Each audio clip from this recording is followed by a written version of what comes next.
বন্ধুরা, ফুটবল ইতিহাসে সবচেয়ে বড় রোমাঞ্চকর লড়াই। এই লড়াই আর্জেন্টিনা তাদের চিরপ্রতিদ্বন্দ্বী ইংল্যান্ডের মুখোমুখি হবে, যেই ইংল্যান্ডকে একাধিক ম্যাচে আর্জেন্টিনা হারিয়েছে। তবে সেই আগের ইংল্যান্ড দল আর এখনকার ইংল্যান্ড দল প্রায় আকাশ পাতাল পার্থক্য, কারণ এই দলটি একাধিক ম্যাচগুলোতে দারুণ পারফরমেন্স করছে। অন্যদিকে আর্জেন্টিনা কোনো রকমভাবে ভালো পারফরমেন্স তারা দাপটের সহিত দিতে পারছে না। সব কিছু মিলে এই ম্যাচটি হবে ইতিহাসের সেরা ম্যাচ, এটা নিশ্চিতভাবে বলা যাচ্ছে। এটা শুধু 90 মিনিটের খেলা না, এটা একটা ইতিহাসের প্রতিশোধ এবং গর্বের সম্মানের লড়াই। তবে এবারের এই বিশ্বকাপে ইংল্যান্ডকে সবাই এগিয়ে রাখলেও আর্জেন্টিনাকে কিন্তু এগিয়ে না রাখার কারণ নেই, কারণ আক্রমণ ভাগে কিন্তু আর্জেন্টিনার দারুণ দল, এটা আপনারা জানতে পেরেছেন বা খেলাগুলো দেখেই বুঝতে পেরেছেন।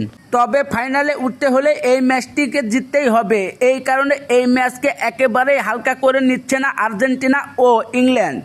ইংল্যান্ড দল একটা দুঃখের সংবাদ যে জুড বেলিংহাম হয়তোবা এই ম্যাচে নাও খেলতেও পারে, তার ইনজুরি রয়েছে। সব কিছু মিলে ইংল্যান্ড কিন্তু জুড বেলিংহামকে না পেলে বড় ধরনের অসুবিধায় পড়তে পারে। অন্যদিকে আর্জেন্টিনার কোচ লিওনেল স্কলানি বেশ আস্থার সঙ্গে বলতে পারবে বা খেলাতে পারবে তাদের খেলোয়াড়কে, কারণ তাদের খেলোয়াড়দের কোনো রকমই ইনজুরি নেই, তাই একের পর এক খেলোয়াড়কে সে নামাতে পারবে।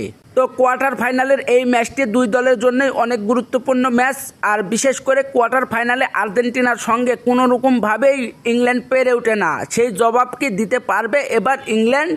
বিশেষ করে ইংল্যান্ড দলের সেরা তারকা হ্যারি কেনের নেতৃত্বে ইংল্যান্ড দল এবারের এই ম্যাচটিতে আক্রমণ সাজাবে।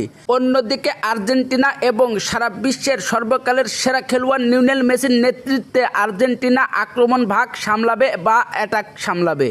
তবে হ্যারি কেন এবং লিওনেল মেসি দুই খেলোয়াড় কোনো সময় মুখোমুখি হয়নি। প্রথমবারের মতো এই ম্যাচটিতে হ্যারি কেন এবং লিওনেল মেসিকে একসঙ্গে খেলতে দেখা যাবে। তো বন্ধুরা, শেষ হাসি কে হাসবে, লিওনেল মেসি না হ্যারি কেন, তা অবশ্যই আপনারা কমেন্টে জানাতে পারেন, আর ফাইনালে কে উঠবে তাও জানাতে পারেন।